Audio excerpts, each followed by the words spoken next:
Olá, está começando mais um Ciência ao Ponto aqui pelo Sistema Educativo de Rádio e TV da Universidade do Vale do Itajaí. A partir de agora, pelo canal 18.1 da Univale TV e em formato de reprise na Univale FM pelos 94,9. Você vai conhecer um pouquinho mais de alguns projetos que são realizados dentro da universidade. Neste programa, a nossa ideia é descomplicar a ciência, afinal, é ela que todos os dias está presente e impacta diretamente a qualidade de vida de todos nós. Eu sou Catiane Cru e essa é uma produção do nosso Sistema Educativo de Rádio e TV. Neste episódio, nós vamos falar sobre uma pesquisa tecnológica social com foco na arte-terapia para o cuidado aos enfermeiros no sistema de saúde aqui de Santa Catarina. E para nos contar os detalhes dessa tese de mestrado, está com a gente hoje no Ciência ao Ponto a advogada e mestre em gestão de políticas públicas, egressa da Univale, Juliana Arguelli. Seja muito bem-vinda, tudo bem contigo? Olá, Kátia, tudo bem? Bom dia, é um prazer estar aqui com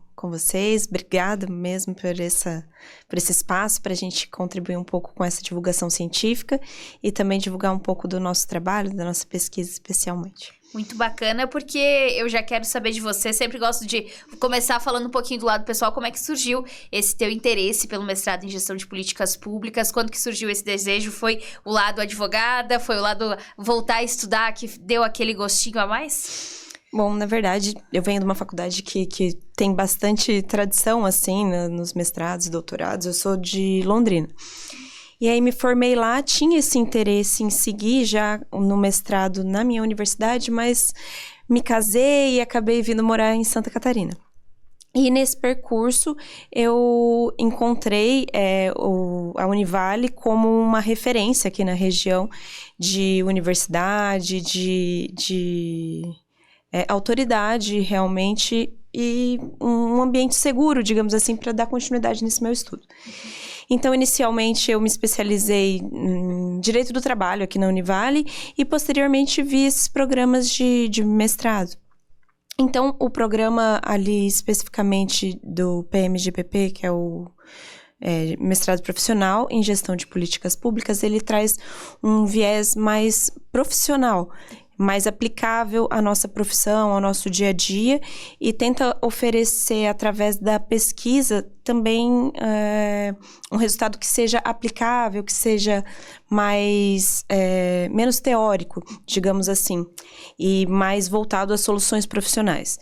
Nesse sentido, eu vi no mestrado uma possibilidade de me integrar com outras áreas, já que ele é um mestrado interdisciplinar, e também conseguir executar melhor a prática na pesquisa, além do cunho científico rigoroso, mas também desenvolver uma pesquisa mais aplicável, que às vezes no direito a gente faz pesquisas muito teóricas, né? Então foi, nossa, um grande encantamento para mim descobrir esse programa.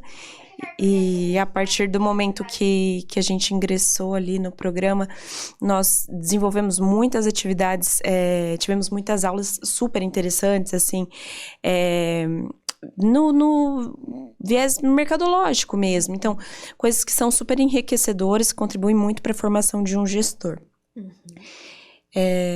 Para mim, foi um pouco disso, assim. Essa trajetória foi financiada pela FAPESC. Eu tive essa oportunidade de conseguir uma bolsa no momento do ingresso do mestrado. E isso foi, para mim, economicamente, o que viabilizou, inclusive, o meu ingresso, porque nem sempre a gente tem condição econômica para financiar, né? A gente sabe que, infelizmente, não é totalmente acessível, às vezes os preços não são acessíveis para todo mundo. Então, é importante divulgar também que, mesmo quem não tem a condição de arcar com a mensalidade completa, possa se inteirar das modalidades de bolsa, do fomento que existe por parte dos órgãos estaduais ou mesmo da CAPES, para essa iniciação científica. E tem tido bastante crescimento essas bolsas aqui, principalmente ali no programa de mestrado. Então, para mim, foi uma alegria muito grande participar ali e encontrar essa casa que foi o PMGPP para mim durante 2 anos. Muito legal. E eu ia justamente te perguntar sobre essa bolsa da FAPESC, que ela é muito citada aqui no Ciência ao Ponto, e é uma forma realmente de incentivo, mas também eu gostaria que você explicasse como é que funciona. Tem um processo seletivo, como é que você e o César já passou aqui pelo Ciência ao Ponto também, mas foram aí agraciados com essa bolsa. Sim. Como é que funciona? Tem uma seleção? Você tá por dentro de um edital? Tem que esperar a divulgação? Como é que funciona isso? Bom, o César foi realmente meu companheiro aí durante esse percurso e nós fomos os primeiros no programa de mestrado ali do PMGPP, os primeiros bolsistas. Então, no nosso edital específico, ele exigia que a gente estivesse matriculado no mestrado para concessão dessa bolsa. Então, no momento daquela seletiva, quem optou por concorrer à bolsa estava disputando entre si, né? Não foram todas as pessoas que se candidataram que tinham interesse ou se enquadravam nas modalidades exigidas ali para a bolsa, para concessão da bolsa. Então, entre nós, teve sim essa disputa, e aí numa seletiva normal do mestrado, nós passamos por uma entrevista, tivemos que ler alguns textos, e a partir de então, fomos classificados em primeiro, segundo, etc. E aí essa nota que gerou a concessão do ingresso através da bolsa, né? Mas nesse edital específico tinha alguns requisitos, nós tínhamos que prestar algumas horas de trabalho no mestrado, então isso proporcionou a nós uma participação mais efetiva ali no programa. Nós participamos próximo das publicações de revista, na organização dos congressos, então foi muito interessante, foi um mergulho realmente nesse mundo da ciência que contribuiu bastante para a nossa formação enquanto cientista mesmo, enquanto pesquisador. Muito legal. Sim.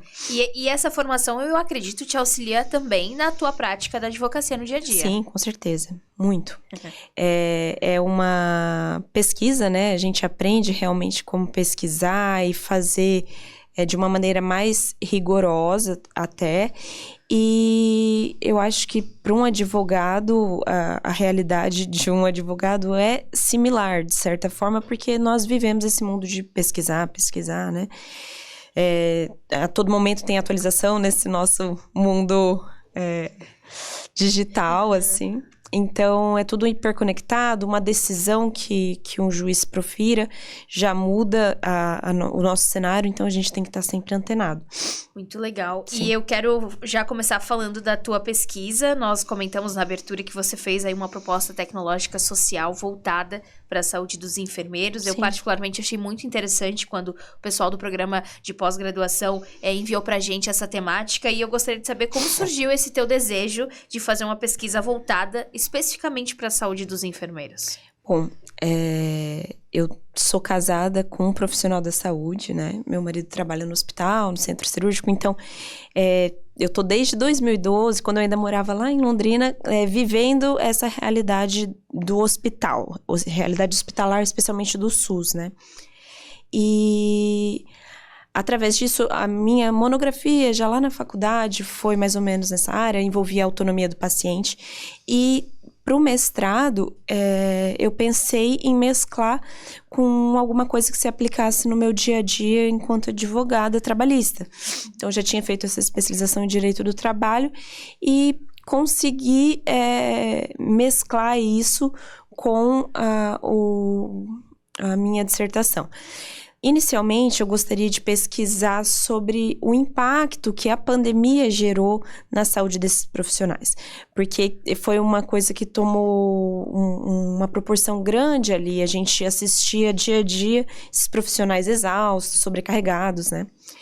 E é uma coisa que me toca, assim, eu que estudo isso de direito do trabalho e vejo muito na prática, né, como essas pessoas sofrem. Dessa forma, Na seletiva eu cheguei com essa proposta de estudar quais foram os impactos, fazer uma pesquisa com recorte, uma visão pretérita, descobrir mais ou menos como se desdobrou no recorte de Santa Catarina, mas como se desdobrou isso aqui no estado.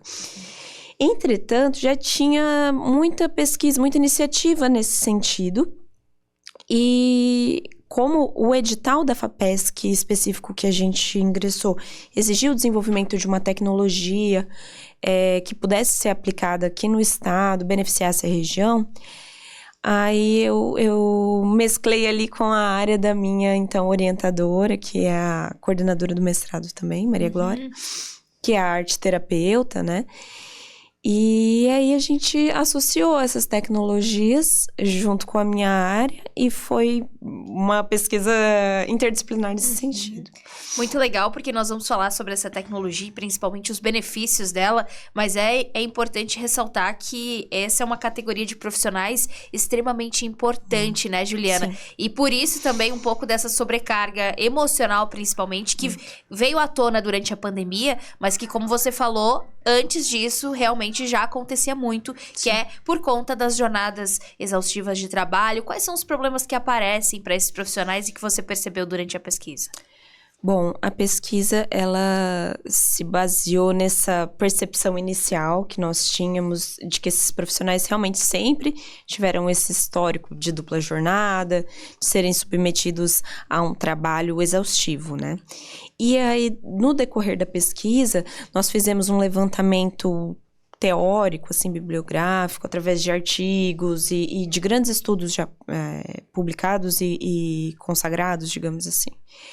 E muitos deles evidenciam que esses profissionais, eles se sentem despreparados, por exemplo, com relação à execução das atividades que eles são demandados, por exemplo. A gente sabe que para enfermeiro até eles têm um tempo maior da graduação, mas um técnico, um auxiliar, nem sempre tem tempo para se dedicar mesmo ao estudo profundo, digamos assim, ali das atividades que eles vêm desenvolvendo, e tem uma cobrança exacerbada nesse sentido, porque eles, de certa forma, por agirem com humanos, buscam um agir perfeito, né? E então a gente descobriu que eles estão como um grupo de risco aumentado para desenvolvimento de burnout, de depressão, de ansiedade, que a jornada 12x36, por exemplo, que é comum entre eles, ela é passível, ela é capaz de causar distúrbios do sono.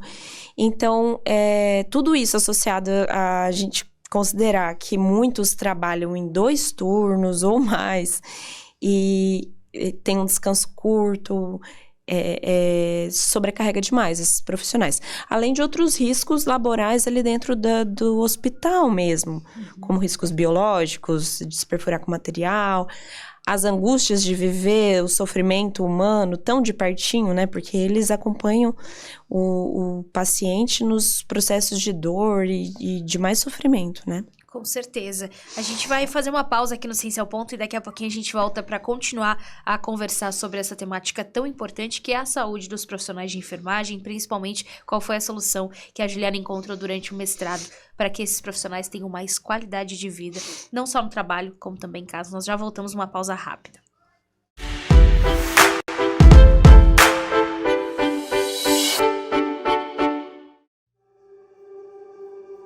A busca pelo conhecimento sempre motivou a humanidade.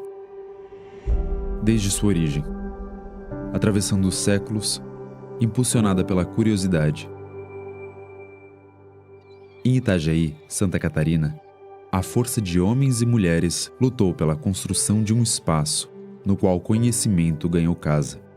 E assim nasceu, há 60 anos, a Univale. Mais do que uma instituição de ensino, um lugar de formação e construção de sonhos, de pesquisa, de inovação, de extensão, de arte e cultura, entrelaçado com o mundo por meio da internacionalização. Hoje, a Univale está na história e no coração de milhares de pessoas que, de alguma forma, foram impactadas por sua força transformadora. Por isso, vamos celebrar essa data tão importante. Junte-se a nós, compartilhe suas histórias, conecte-se e faça parte deste legado. Juntos, reinventamos o amanhã. Univale 60 anos. O futuro já começou.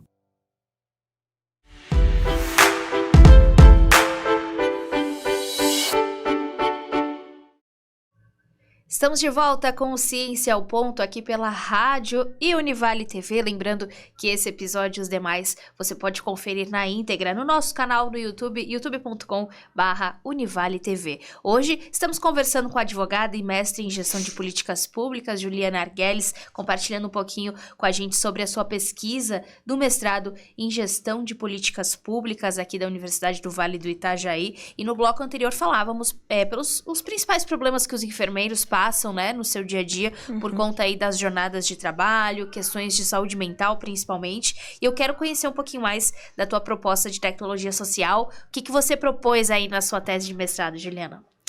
Bom, considerando esse cenário que não atinge somente os enfermeiros, mas generalizado, assim, esse aumento das doenças psicossomáticas ou das doenças mentais, a pesquisa, ela se pautou na teoria de que o ser humano, ele se distanciou um pouco da sua maneira de viver tradicional.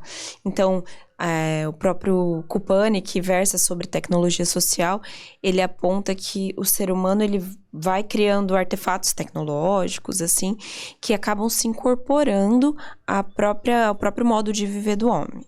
Então, por exemplo, a energia elétrica. Antes, o tempo de trabalho e essa disponibilidade do ser humano para ser produtivo tinha um período limitado pelo sol, pelas condições climáticas, enfim. E aí, conforme esses artefatos tecnológicos vão sendo desenvolvidos, eles vão sendo incorporados à própria vida humana, ao modo de viver. E hoje em dia, o que a gente vê é um boom, né, dessas tecnologias e realmente tão incorporadas à vida e à maneira que o ser humano lida na sociedade. Dessa forma, a gente vê como reflexo uma individualidade, um individualismo crescendo, uma solidão e também fenômenos relacionados a doenças mentais e saúde mental. Então, embora nós tenhamos avançado muito nas questões de saúde, de combate a doenças, até tratamento, por exemplo, de câncer ou coisas assim que anteriormente eram muito complexas, então a gente tem um conhecimento muito grande, o conhecimento expandiu muito. Porém, a gente vê de uma maneira paradoxal que a saúde mental do ser humano não tem acompanhado a evolução saudável, digamos assim, desses processos. Então, o que a minha pesquisa se voltou a entender é o porquê disso aconteceu, o porquê do ser humano estar adoecido, né, dessa maneira. E de que maneira esses trabalhadores, que são um recorte do meu estudo, poderiam se beneficiar de estratégias, de meios para superar essa condição, que é mais prevalente na atividade deles. Talvez pelo tipo de trabalho exercido, algumas pesquisas demonstram isso. Outras demonstram que pela carga horária, como a gente já vinha falando no primeiro bloco. Desse modo, a gente não ignora que toda a sociedade esteja sofrendo com essas questões. Mas o que é curioso é a escassez de políticas públicas ou de como o nosso governo vem lidando com essa situação. Porque é um problema imenso para política pública, é uma das causas já mais frequentes de afastamento do trabalho. Então, ela se tornou uma doença também do trabalho. E alguns teóricos, eles apontam que o trabalho, ele causa, de certa forma, esse sofrimento, tem uma estrutura que proporciona, às vezes, um cenário agressivo no trabalho, uma cobrança, um estímulo à competitividade. Então, o sofrimento seria inevitável, digamos assim, como o Frankl traz. Entretanto, ele também pode ser um sentido de vida para a própria existência da pessoa, ele pode ser uma fonte de exploração da própria criatividade e de sentimento de mais-valia, enfim. Então, é um paradoxo. Tem um teórico que chama Dejoux, que foi utilizado também na nossa pesquisa, é um psicólogo que é voltado para a psicologia do trabalho, e ele diz que é uma visão paradoxal mesmo. E que a única maneira do ser humano ele se proteger mentalmente dessa situação é através de uma ressignificação desse sofrimento, tornando esse sofrimento criativo. Então, ele não pode simplesmente ignorar o fato de que ele está sendo demandado mentalmente, que isso o adoece. Ele tem que ressignificar aquilo e trabalhar aquilo na mente dele. Dessa forma, a gente entende que é super aplicável ao nosso recorte, que é dos profissionais cuidadores, enfermagem, enfermeiros, auxiliares e técnicos. Eles se beneficiariam dessa tecnologia social, que seria através da arte-terapia. A arte-terapia nada mais é do que uma união da terapia com artes, né? Através de um profissional qualificado, um arte-terapeuta, ele consegue aplicar algumas atividades que fazem esse ser humano ir descobrindo, resgatando aquelas coisas do seu íntimo, processando melhor as informações, as coisas que acontecem para si, os traumas, enfim. E que no dia a dia normalmente não tem tempo para isso, não para para fazer isso, né, mesmo o desenvolvimento dessa tecnologia, nós pensamos muito como seria aplicável, porque é uma população muito ocupada, né? E agora, recentemente, tivemos uma novidade legislativa estabelecendo um piso nacional para o salário desse pessoal melhorar um pouco, que vem sendo implementado até, que já é um avanço, claro, porque talvez algumas pessoas reduzam um pouco essa carga horária, mas mesmo assim a gente sabe que o salário normalmente é curto e a gente não tem tempo para quase nada. Então, as práticas integrativas e complementares em saúde, elas são uma alternativa para promoção de saúde, para melhoramento de saúde da população em geral. E a arte-terapia entrou no rol dessas práticas em 2017. Tem uma lei que prevê que ela seria executável. Então, no nosso estado tem vários arte-terapeutas habilitados. E esses arte-terapeutas facilmente aplicariam uma terapia, por exemplo, em um estúdio, um grupo, de repente, ou mesmo individualmente, né? Mas consistiria numa tecnologia barata para o Estado, um preço módico, assim que a gente chama no direito, replicável facilmente, atenderia uma demanda social que é muito importante, afinal de contas, hoje em dia, no Sistema Único de Saúde catarinense, tem mais de 70 mil profissionais, enfermeiros, técnicos e auxiliares. E eles são a principal força motriz, digamos assim, do SUS. No nosso estado, especificamente, esses profissionais, eles desempenham prioritariamente os cuidados, no Brasil inteiro, na verdade. Então, eles são, no final das contas, quem executa as políticas públicas pensadas pelo ente governamental.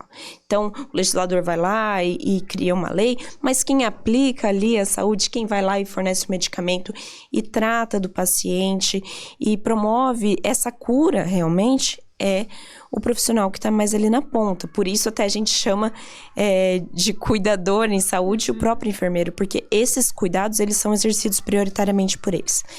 Então, ter esse espaço para esses profissionais permitiria que eles pudessem ter um espaço para a promoção da sua própria saúde e, consequentemente, ajudaria eles a melhorar a saúde coletiva como um todo. Então, nesse sentido, ele beneficia a sociedade toda. Sim, que isso influencia também na pessoa que ele vai atender, o paciente que ele vai atender lá na frente. Totalmente. No processo de cura e de saúde desse paciente. E por se tratar de uma tecnologia social, ela traz esses requisitos também de ser muito facilmente replicável para outras áreas, expandido até para outros setores da sociedade que talvez se beneficiassem também. Que bacana, Juliana. E teve alguma surpresa no decorrer da tua pesquisa? Algo que te chamou muita atenção, além desse grande número de profissionais e principalmente todos esses desafios que eles enfrentam? Claro, você sente de forma bastante pessoal também no seu dia a dia, mas é algo que te surpreendeu no decorrer dessa trajetória? Olha, a minha maior surpresa foram os índices, assim, de suicídio, por exemplo, ou de depressão, que é alto, até mesmo do sentimento de insegurança que eles têm dentro das próprias instituições hospitalares.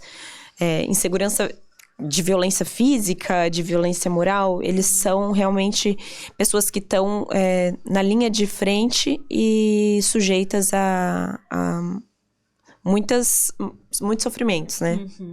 A gente já tá na reta final aqui do Ciência ao Ponto e eu gostaria de saber as tuas conclusões com a tua tese, principalmente se existe uma expectativa de colocar em prática o teu projeto, essa tecnologia social que, pelo visto, vem realmente a agregar e se for colocada em prática, com certeza vai beneficiar muitas pessoas. Bom, essa tecnologia social, ela se deu através de um projeto de lei e a gente está tentando divulgar, né, expandir essa pesquisa, compartilhar e dessa forma levar até ao legislativo. Ela foi pensada enquanto uma lei estadual e a gente está divulgando e trabalhando nisso para tentar implementar, né? Recentemente até a profissão de arteterapeuta foi regulamentada, então eu acredito que sim, que a gente esteja caminhando, levantando esse debate em espaços como esse que você participa hoje, eu acho muito importante. Que bacana, que legal, e a gente fica muito feliz em poder participar dessa divulgação que é tão necessária, uma temática que é tão importante, voltada para os profissionais da saúde, e fica realmente aquela orientação, né, Juliana, para que se mantenha a atenção para esses profissionais. Sim. Que a gente sabe que na pandemia ganhou mais destaque, mas é um problema que acontece com muita frequência e às vezes a gente não para perceber esse pessoal que tá na linha de frente e que realmente aí são responsáveis por uma série de emoções, né, que passam no dia a dia no seu trabalho e também na sua vida pessoal, né? É verdade. Então tá bom, quero te agradecer pela participação, foi um prazer conhecer um pouquinho mais da tua pesquisa e qualquer novidade que tiver, estamos sempre à disposição. O prazer é todo meu, obrigada. Muito obrigada. E obrigada a você também que esteve com a gente aqui pela Univale TV, Univale FM. Lembrando de seguir a gente lá nas redes sociais, Univale FM e Univale TV. Você nos encontra por lá e a gente se encontra na semana que vem em mais um episódio do Ciência ao Ponto. Até mais.